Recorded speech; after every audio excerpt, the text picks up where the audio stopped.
Ariom, and greetings from Niagara Falls.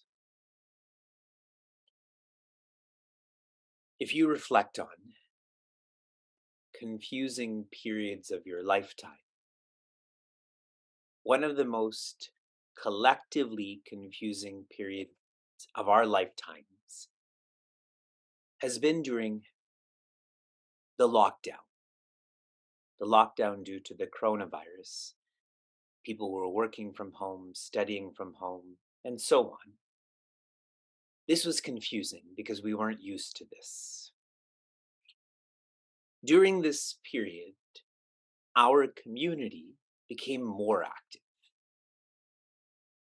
And before every class, before every workshop, we always offered a prayer to ourselves and others to invoke toughness and evoke hope. And we have done this.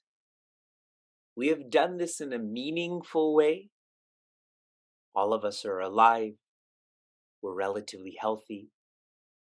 We've done this in a successful way that we're still seeking in a sincere way. As we continue to reflect on confusing periods, this is relevant to what's happening with the environment as well. Maybe more acutely than what has happened with the coronavirus. When we hear about constant and comprehensive wildfires and flooding and droughts and air quality and so on. This bhava, this perspective, this attitude that all of you have invoked and evoked towards being at home, you have done the same towards your relationship with the environment. I congratulate all of you because this evening we complete 18 months of our Prthvi Sevasanga, which is really invoking toughness during this confusing period with the environment. In the language of Puja Swami Chinmayananda, it would be doing your best. If you invoke toughness, you naturally evoke hope. If you do your best, you naturally leave the rest. And there is hope. Usually, whenever we reflect on the environment, this is a negative experience. We feel sad. But I'm sure many of you have heard or read that in Montana, the state of Montana, that a group of young people who live there have filed a lawsuit against the state government for how much they subsidize and support the fossil fuel industry. Because part of the Constitution of Montana is that there should be a healthy living environment for the future. And so these young people have filed this lawsuit and it's reached the courts. It's not been dismissed in its early stages. So there is hope. And the plan is that many states, all the states, will file similar lawsuits. And we all know that America's number one, rah, rah. So if America leads by example, hopefully others in the world will follow suit. I again am expressing my congratulations to all of you.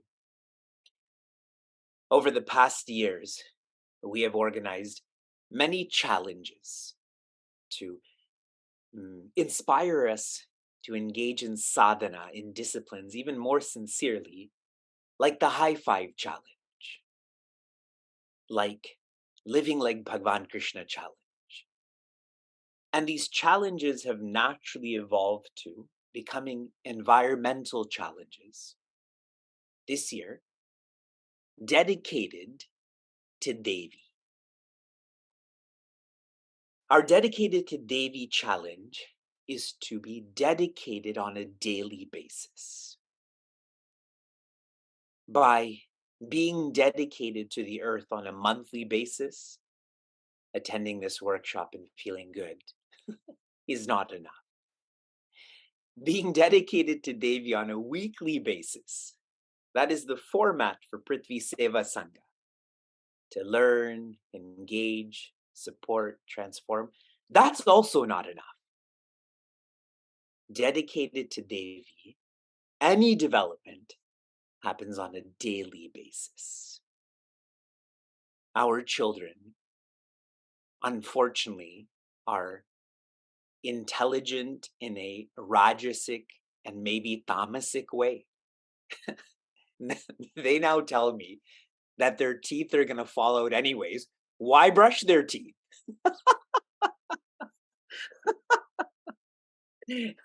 But really, if you want to keep your teeth, you have to brush them on a daily basis, multiple times a day. And so I'm checking in with all of you. I'm encouraging all of you who are not part of this challenge to be part of this. Those who are part of this challenge only for name's sake, that's not enough. As part of our challenge, every day we have to change an action so that this is aligned with our earth. I recently heard that there are many in the movie industry, in the Hollywood industry, that are wanting movies to become more environmentally friendly. And one way for this is when people drink coffee in movies, instead of using a paper cup, that they want the actresses, the actors to use mason jars, to use that which is not single use.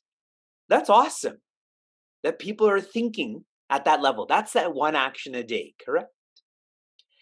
Then, a minute a day to chant Om Lam Prthivye Namaha. And I think I'd shared with all of you, really, it's I love Prithvi Namama, not myself. I love my earth more than myself. I have developed a vasana for myself that every time I walk, that this starts for me.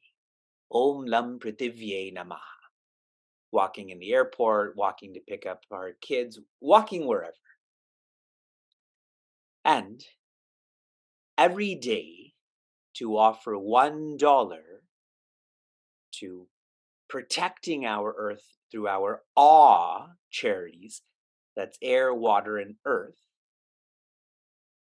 I am specifically requesting all of you, whether you're part of this challenge or not, to please reconcile your donation, your offering, to the Rainforest Foundation, which is the charity that's directed towards our air. On July 16th, we have a very special celebration. I'm going to speak about that briefly. I'm hoping, I'm praying that on July 16th, which is our Prthvi Utsava, that we will offer our mother the completion of raising over $25,000 for the Rainforest Foundation. So for everyone who's donating $1 a day and you haven't thus far, then do it now. Even do it for the future days now, so that we can complete this gift. Which now leads me to our Prthvi Utsava. Meaningful mornings will start not tomorrow, but the week after. We're going to start chapter 14. And I've constantly shared with all of you that we have to live not for the individuality, but the family. Not the family, but the community. Not the community, but society. And that's what our Prthvi Utsava is. Our community is organizing itself to celebrate with society, to radiate our inspiration to society. And the ambassadors of society who are joining this Utsava is quite remarkable. We have great acharyas like Swami Mitrananda and Sukadevji. We have great activists. Many of the charities that we've supported and are supporting, people have dedicated their lives to the environment, so they're going to join us from One Tree Planted, from Bayer, etc., to share their inspiration. And we have great artists. I don't know how it's happened, but Shankar Mahadevan is joining us. I've already listened to his message towards Prithvi Sevasanga. He uses those words. And Shan, do you all remember Shan? Many of us grew up listening to him. He's going to be joining us too. And Shifali, who I personally know, I've seen her grow up. I always feel jealous around Shifali because she has 1,000 times more followers on Instagram than I do. So we have such a grand celebration, and I'm actively encouraging all of you to invite your family, invite your friends. I hope and pray this will be the grandest celebration our Chinmaya Mission Cleveland Niagara community has ever organized and been part of. So let's celebrate our earth together. Let's bring this to fruition. Those are some thoughts as we begin our workshop, our 18th workshop. With this, team, please continue. Namaskar, this is Shankar Mahadevan, and I'd like to congratulate the Prthvi Sevasanga for the efforts that they take towards preservation and conservation of Mother Nature. We all should respect Mother Nature because she gives us unconditionally. So here are two lines from the song Dharti Ma Pranam, dedicated to Mother Nature. धरती माँ प्रणाम, धरती माँ प्रणाम.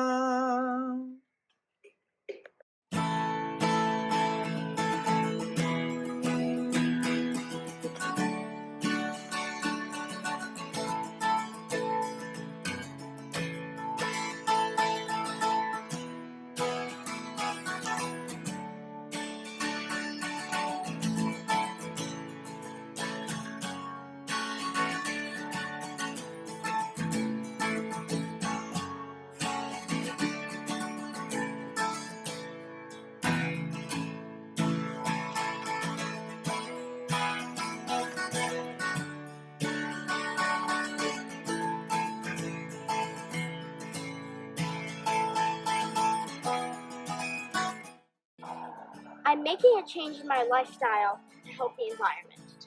Will you? We can and we must. We can and we must. We can and we must. I am committed to make a change. We can, we must. We can and we must. We can and we must. I'm making a change. We can and we must. We can and we must. We can and we must. And remember, there's no planet B. To celebrate our inspiration, we are organizing and gathering for a Prithvi Utsava, a festival to be even more inspired to live for our earth. We will be inspired by world-class acharyas and activists and artists.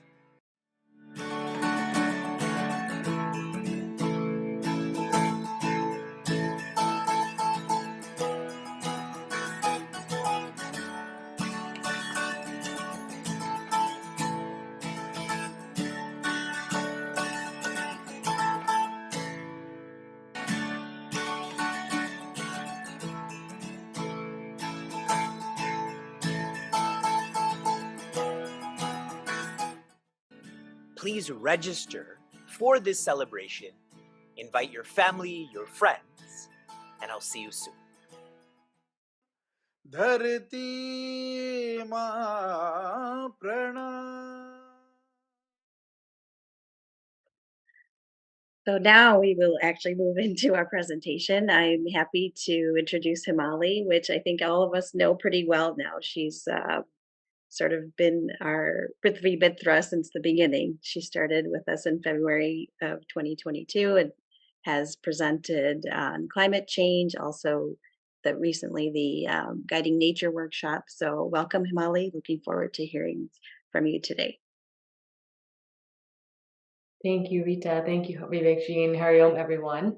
Very excited to be here today and talk to you about a topic that's near and dear to my heart, and that's about sustainability at work, or work loosely defined as any organization that you're really a part of, whether that's Chinmaya Mission, whether that's your day job, or if you're not working, it's any organization that you may be a part of through volunteering, or activities that you're doing, in your personal time. So, just very thrilled to be talking to you about this today. In the past, I've talked a little bit about what is climate change and the science behind climate change. So I'll hit upon that a little bit, but then we'll go directly into how you can actually tangibly work together within the organizations that you're part of, work with other like-minded peers to bring about collective change. Because as we all know, individual action is simply not going to cut it for the drastic challenge that we have in front of us. So with that, just a bit of a background on climate change. Some of you may have seen this slide before and it may look familiar, but what you're seeing here is our current emissions and the path that we're on for how hot the planet gets as we continue down the practices that we are doing with our current policies, right? And basically what this is trying to show is that there are various scenarios with regards to how hot the planet will get. So we need to cut emissions, and we need to cut emissions fast. That's fairly obvious to everyone. And when you see, a 7-degree increase in temperature, it might not seem like a lot, but that's an average. And we're going to see extremes of that, especially in the northern and southern hemispheres, in the Northern Pole and the South Pole. And it's going to be much worse than it actually seems like. Because as we think about climate change, it's going to impact us in many different ways, whether that's extreme weather, disruptions in food supply, infrastructure challenges, supply chain challenges, some of what we've experienced in the COVID pandemic, widespread food shortages and climate refugees and so forth. So again, I don't want to belabor the massive challenge we have in front of us. And what I want to talk to you about today is really about solutions and how we can collectively work together to really make a difference, and the power of collective action, or even just individual action. So I want to talk to you about how you can do that in your work that you're doing at your job or in your community. And this is, a lot of what you might be hearing every single day is about the individual action that you're taking, or the individual action that you need to take to address climate change. And certainly in the past, the topics that I've talked about, whether it's, in some of my talks before, is how you can individually take action, right? That's things like switching to renewable energy, flying less, more local travel, less consumption, be eating a plant-based diet. And a lot of that, I certainly feel like this, even working in the space, is you feel like you're throwing darts, in the air, and you don't really know if you're actually making a difference. You don't actually know if you're hitting the bullseye. You don't actually know if you're making an impact. That's because individual change is really important, and we should all be doing it. But it might not have the greater impact that we're looking to have, and we can really only do that if we do work together. And that's something that, I'm going to give you some tangible ways to think about that and how we do that across the organizations that you might be a part of. So with that, how can we work together? There's 3 main topics I'm going to be talking to you about today. The first is, how do you conduct internal advocacy? So advocating for measures to address climate change within the organizations that you're involved with. Some of you may be involved with organizations that are small, a few people, a dozen people. Some of you may be part of organizations that are huge, thousands of people, hundreds of thousands of people if you're working at large corporations. So, how do we advocate for climate change within the organizations you're involved with? The second is, how do you collaborate with like-minded peers, and how can you make a difference through finding peers who can actually come together to achieve the climate agenda for that organization? And the third is, how do we leverage your skill set? Each of us have really strong skills. Each of us has the skills that, that might not be replicable, and they're unique. And so how do we leverage those skills based on what's needed, what you're good at, and what brings you joy? And so I'm going to draw some inspiration from climate activist and scientist named Dr. Ayanna Elizabeth Johnson, who has this great Venn diagram to help you understand how you can leverage your skills. So we'll do a little bit of hands-on activity as well in that last one. So with that, I'll dive right into conducting internal advocacy. This is really, really important when you think about the organizations you might be a part of. Whether you work for a small organization or a large, the questions to me are still the same. How the organization goes about and addresses some of the challenges related to climate and its own emissions might be slightly different. Obviously, a large organization has tremendous resources that they can put towards tracking the emissions and things like that. A small organization may not, but it's still important to ask these questions and to have strong conversations within with the leadership, and to use the influence that you have as a member of that organization, whether it's an employee or a volunteer, whatever that is, to speak to leadership and push for the changes that we need to make at an organizational level. Because ultimately, there's just tremendous power in the organizations, whether it's you work for Apple or you work for the city, you work for a local nonprofit or whatever that is. There's just so much power. So a few questions to ask. I'm going to go through these, and then we'll also have time at the end for questions, so I can also answer additional questions. But some things you should be thinking about. So first, the question is the organization tracking and reporting its greenhouse gas emissions? So that's often done with an environmental, social, and governance, or an ESG report. Sometimes they call it the climate report, sustainability report, whatever that is. But ask that question to your organization. Is there an ESG report? Are you tracking and reporting your CO2 emissions? And if not, there are many steps the organization can take to start that. But these are their official guidelines around how to track these emissions. And so that's one of the biggest steps any organization can take. So then first is identifying, okay, what are the emissions? Then it's what are the initiatives or actions we can take to address and reduce those emissions? And what are the organization's climate goals? What does it want to accomplish within the organization, but also externally? And how does it want to have relationships with the ecosystem to address the climate goals that we're thinking about? Is there a chief sustainability officer or a climate champion within the organization that is responsible for thinking about sustainability? Is there proper governance in place? And by governance, I'm talking about how do we make decisions? And does the organization have structured governance in place and structured decision-making in place so that when you're making a decision about a big investment, for example, does it incorporate something like climate change into that decision? So things like that, I think, are going to make a big difference when people are making decisions. And at that point, if there's that governance in place, they can say, oh, how is this going to impact our emissions if we choose option A versus option B? And it's at that time of people making that decision, that's where we really need to have that influence. So having that governance in place is really important. And then lastly, does the organization educate its people on climate? So I work for Deloitte, and we have 400,000 people globally. So that's a huge, huge number if you think about it, right? We span all across the world, and each of these individuals has influence in its own networks. So the power is tremendous in the people within the organization. So how do we educate them? Is there a climate 101 course that is mandatory? So things like that. And this is really about conducting internal advocacy. So, or understanding how the organization can make a big difference. So that's the first thing you can do. The second is around collaborating with like-minded peers. So we call them green teams or green champions, climate champions, whatever you want to call them.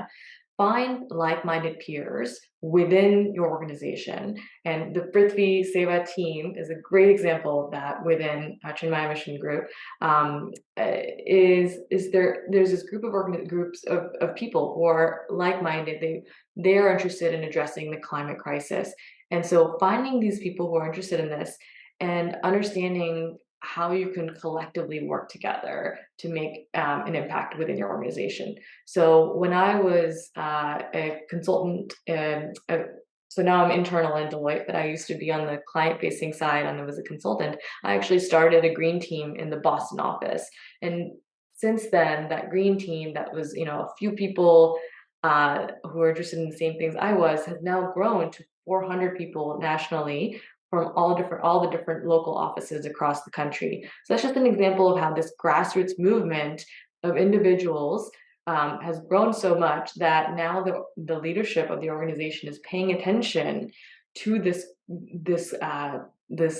important topic, and they have a budget, and they have much more of a platform to make change in order to also be able to influence what the organization is doing as well. So a green team or green champions, whatever you want to call it, let's call it green teams for now.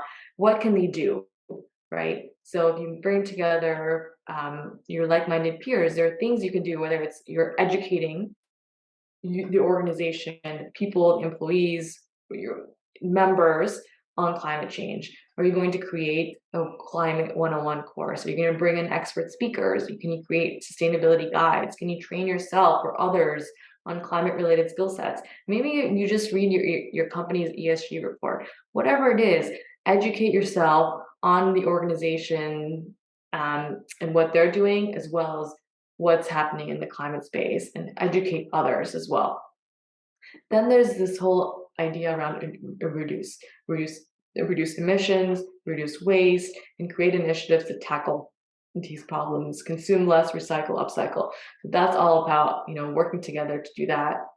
Then there's the advocacy piece. This goes back to the first main point that I was talking to you about, right? Meeting with leadership and asking those questions, advocating for those strong climate policies and strong governance related to climate emissions, and really pushing for that with leadership and asking those questions that I had mentioned before. And the last is around collaboration. So you might be in the IT department, or you might be working in marketing, but can you work together? Can you collaborate with another group within the organization to understand where are areas that they can work on climate, they can address the climate crisis, or they can have an influence in space. Find the shared interests and aligned goals and work together on that. And then think about also how you collaborate with external organizations. How can you support the ecosystem? If you are part of a local nonprofit, can you partner with another local nonprofit and work together on a climate-related issue?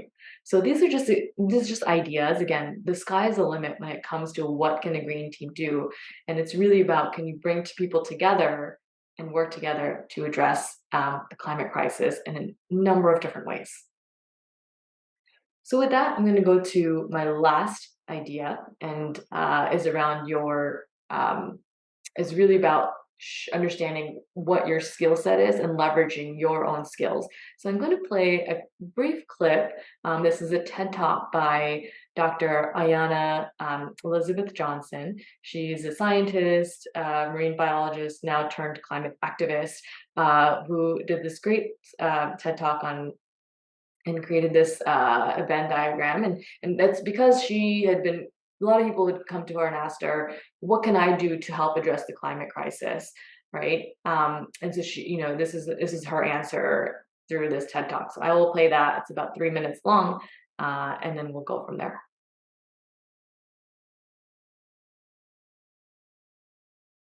This is about transformation, and the stakes for humanity are greater than my heart and mind can fully fathom. So I find the best way to cope with this is to avoid dwelling on the terrifying scientific projections and instead pivot quickly to solutions. Now, the climate movement and the media all too often ask each of us to do the same things, to Vote, protest, donate, spread the word, lower our carbon footprint.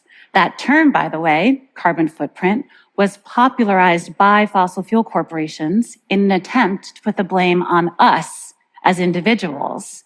But yes, it is good to do those things. I do those things.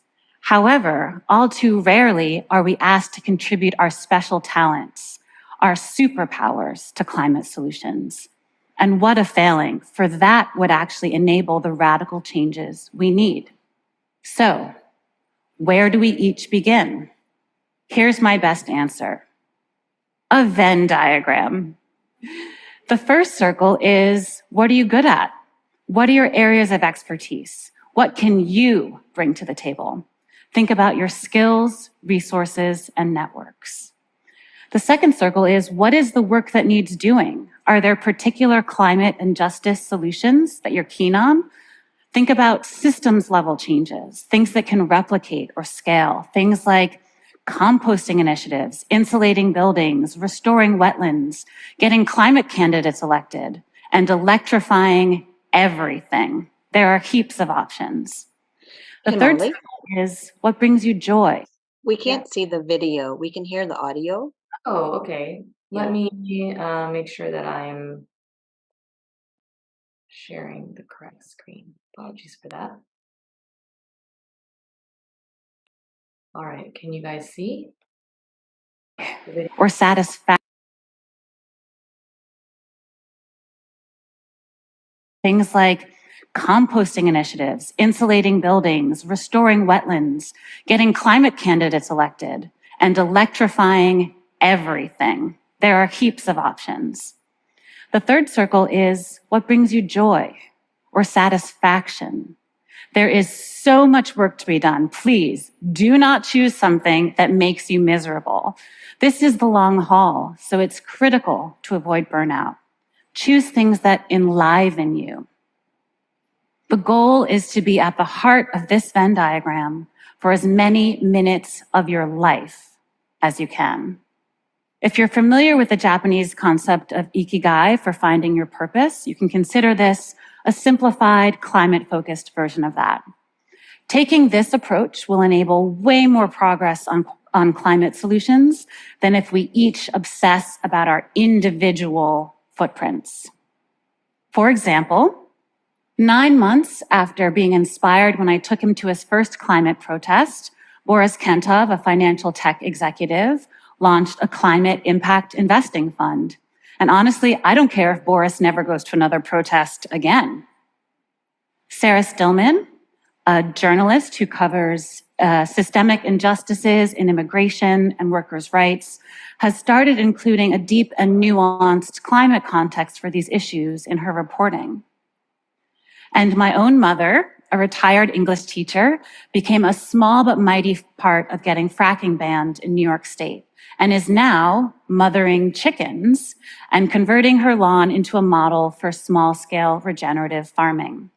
I call these climate action Venn diagrams, and having now seen many of them, endearing crayon versions by children, delightfully detailed versions by adults, this is one of my favorites. I have a few additional parameters to offer before you draw your own. This does not necessarily mean you should quit your job or go start a nonprofit. Quite possibly, you are most powerful in your existing roles where you already have specialized knowledge and robust networks. So how might you lean into those talents? Can you help your town, company, church, or school charge ahead with climate solutions? Because what we need is change in every sector and in every community. And be gentle with. All right, I will pause here. And in the article that I wrote, there is a link to this TED Talk. It's about 10 minutes long, and you can watch that at any time as well, because it's available online. So with that, hopefully that sparked a little bit of inspiration for you. And I actually would like to spend a few minutes to ask all of you to fill out your own climate Venn diagram and to understand what your climate action could be. So with that, I'm going to pause and ask folks to start to grab a piece of paper and write out a few things that might bring them joy, what skills they might be good at, and what needs doing, and see if you can really come up with anything that might intersect. And again, it's not something that might happen immediately. I don't think 2 minutes or 3 minutes of doing this is going to create some sort of aha moment, but I still think it's a great exercise for us to do together. And I would love for each of you to give it a go. So I'll pause for a few minutes, and then if anyone has anything they'd like to share, you can start writing in the chat, and you can even speak up if you'd like as well. So I will pause here. Right. It looks like Saurabh wanted to share something. Yeah, I think one thing that brings that this TED talk brings clarity is that there is so much to be done, and then you can choose a specific area which is of your interest. So I think that gives me some clarity. So for example, I don't know whether I'm good at it or not, but I really get satisfaction if I would work in some kind of wet wetland restoration or river restoration. I think that that is something that motivates me. Some of the other areas maybe not as much, but yeah, I think it was a very good point, bringing out that okay, there's so much to be done that I can just pick something and I can try to contribute there. Absolutely. I think one of the most powerful things that Dr. Johnson says is that we don't necessarily need to quit our jobs to work in this space, to make an impact, right? Every single sector, every industry, every organization needs to be thinking about how they're going to reduce emissions and address the climate crisis in order for us to actually make an impact. If you recall that chart that I showed you at the beginning, where you see emissions rising and temperatures rising, that's basically saying that there's such a tremendous amount of there's just so much that needs to be done, right? That no single government is going to be able to achieve it. It's all something that we have to do together. And even if the governments can accomplish some of their goals, industry has to come along, and every organization needs to come along with it.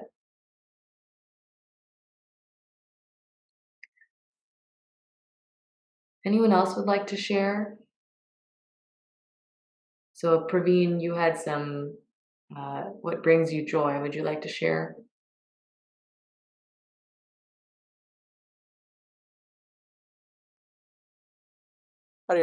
Just what I wrote, that I think it's great to work in this small group and to be able to provide that platform for making change, whether it is sharing ideas, sharing inspiration. So that brings me a lot of joy.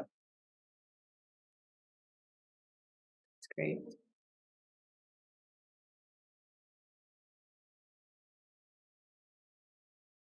And so Praveen, with what Praveen just said, you can imagine, him working through the platforms that he has access to share inspiration and actions, whether that is Chinmay Mission, whether that is the work that he does in his day job, whether that's any other organization he may be a part of, right? Allowing himself to be able to do that within those organizations is really key. And how do you create that platform for others to share the actions and inspire others to, as well, to make an impact?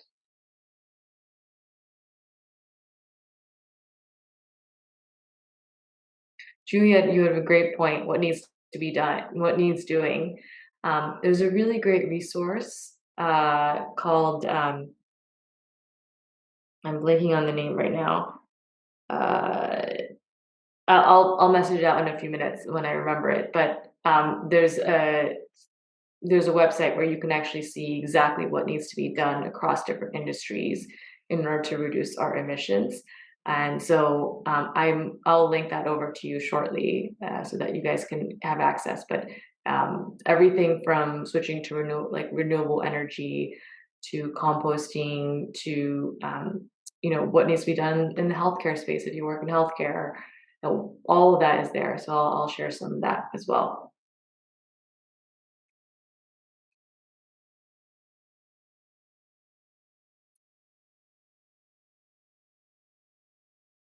Chewy, you also had some things you wanted to share on what brings you joy. Would you like to say that out loud?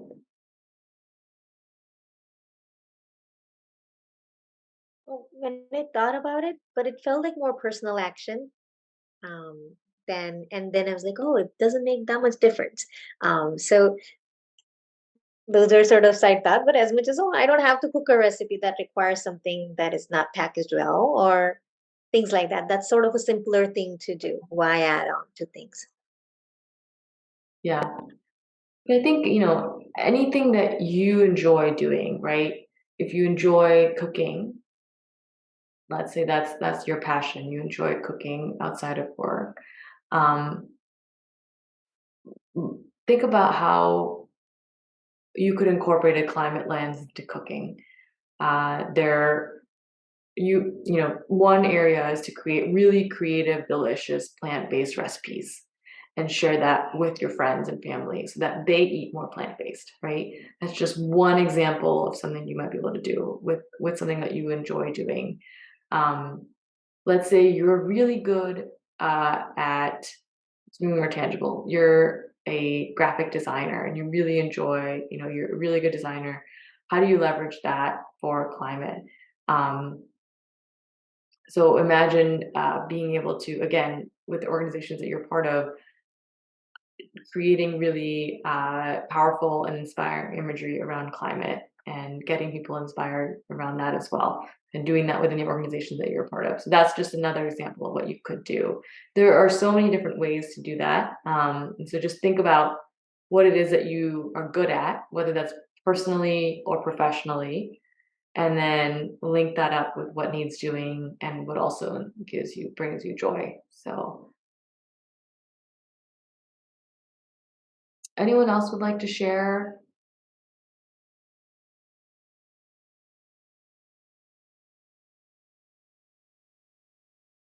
All right. Well, with that, I'm going to go just to my closing slide, which is just the idea that sustainability is now a fourth functional skill set.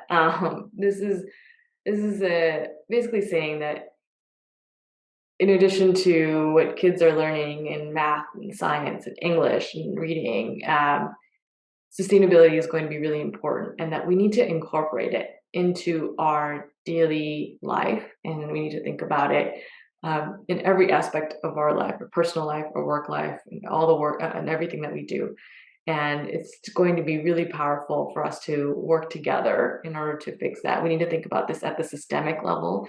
There needs to be changes in the ways that we produce material, we produce goods, we source our materials, how we, electrify the country and the world. How do we rethink the way that supply chain is handled?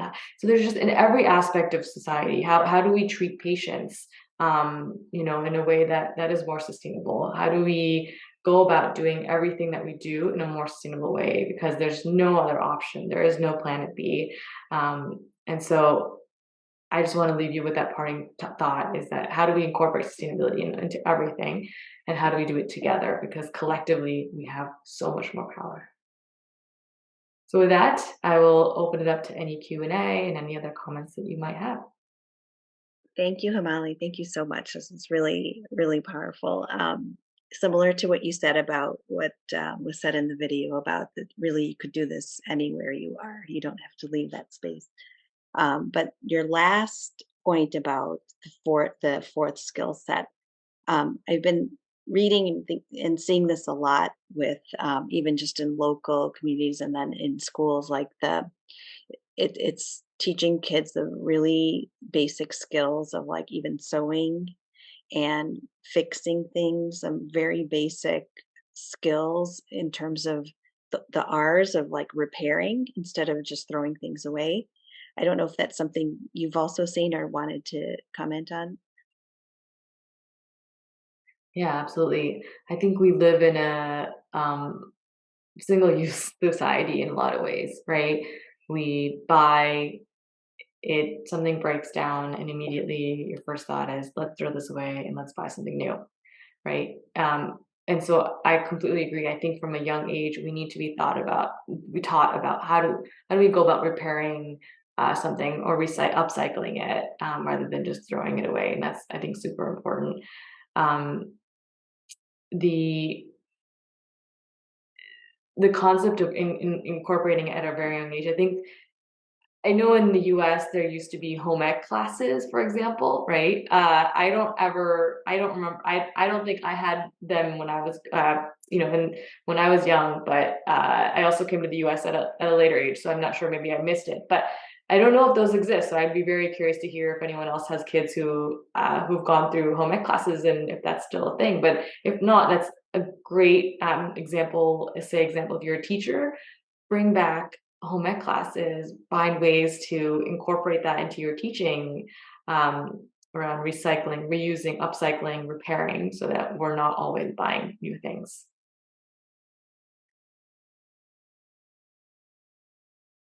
It's a great question.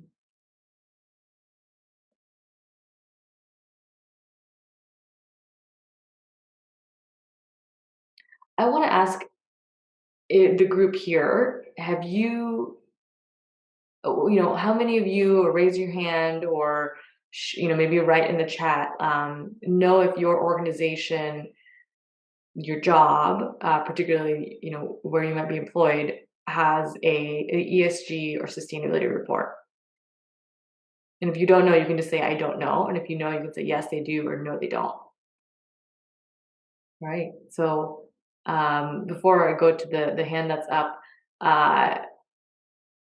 for all the people who said I don't, one homework that I'll give you is to figure out if there is one. Go to your company's website, go to the about section, and usually you can see if it's in there. Oftentimes companies will publish impact reports or sustainability reports, ESG reports. It might be incorporated into their annual report as well. So just look at that and see what it says. Does it report on emissions? Does this explicitly show the tons of CO2 emitted by that company every year? And that's something that every company should be reporting. So just something to look at and do your homework. And if they don't, maybe it's time to do step one, to start to have that conversation with leadership around tracking that and reporting on it. I think can we go to any hands that were up? I know we're almost out of time. Yeah, I did. Yeah, I did. Yeah, I work at UIC, and UIC does have a, yeah. That's great. And what does UIC stand for? University of Illinois Chicago. Okay, great. So I suggest that if they do have one, take a look at it and see what you find. Just read about it, understand what they're doing, what their emissions was their historical emissions? Have they gone down? What are the initiatives that they're working on to reduce those emissions? So that's kind of the next step. Once you've seen that they have a report, it's understanding what it says and whether there's a downward trend and whether actually they're doing something.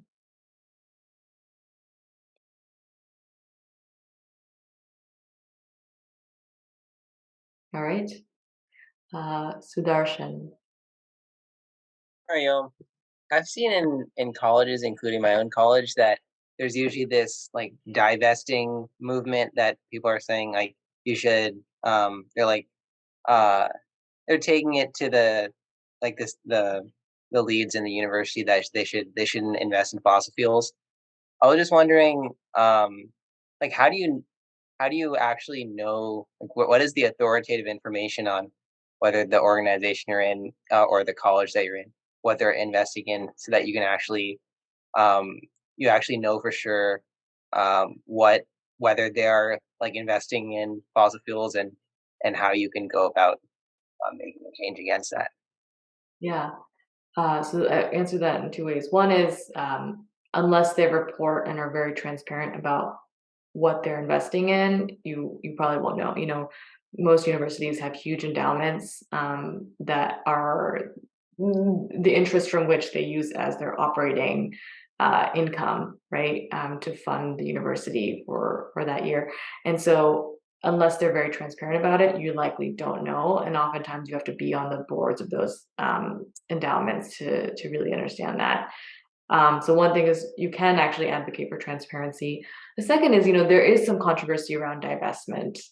It's not completely clear whether divestment works for a number of reasons. And I don't want to, I know we don't have time, so I don't want to go into it. But the idea behind the larger stock market is that when one person sells, right, when you divest, another person has to buy. So it's not necessarily meaning that and that person who buys maybe buys it for cheaper. So it doesn't necessarily guarantee that you're actually harming the fossil fuel companies in the short term. Maybe in the long term there might be some implications, but it's still too early to tell. And so there's some controversy around it. But I can also send you some articles about that as well.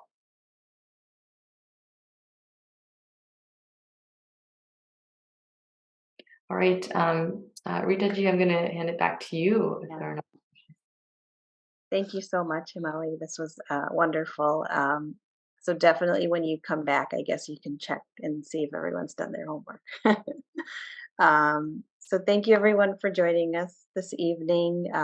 As Vivekji mentioned at the beginning of the workshop, do mark your calendars for July 16th for our Prithvi Utsava. We're really, really excited about it. Would love to have all of you, your friends, family, your networks. Please invite, first register and then invite all. And that's on July 16th, 10 a.m. Eastern. We're spanning various time zones, so it is in the morning. And that will actually serve as our July workshop. So please do join us, and we'll look forward to seeing you then. I will end with an old Shanti, Shanti, Shanti. Hari Om, everyone. Good evening.